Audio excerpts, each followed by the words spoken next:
Imagine just for a moment that you're one of the thousands of people who collectively lost over $1 million to what turned out to be a Ponzi scheme. A shocking reality indeed, but this was the fate of those swindled by eCreator, a scheme masterminded by Trimor Tapfumanei, Zhao Jiaotong, and Justin Kuchikenya.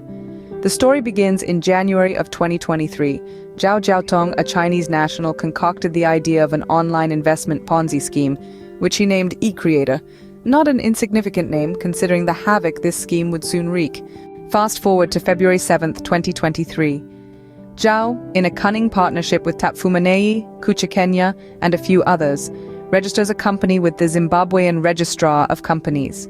This company, eCreator Electronic Commerce, was registered under the number 2853/23.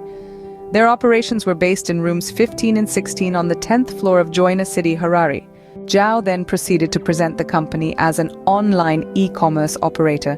He enticed thousands of individuals to deposit their hard-earned money with promises of high returns on their investments. However, these returns were as elusive as a desert mirage.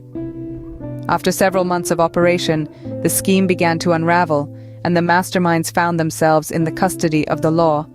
Tapfumanei, one of the directors of eCreator, spent 7 grueling months in remand prison before he was granted a bail of $1,000 by a Harare magistrate, Donald Ndirowe.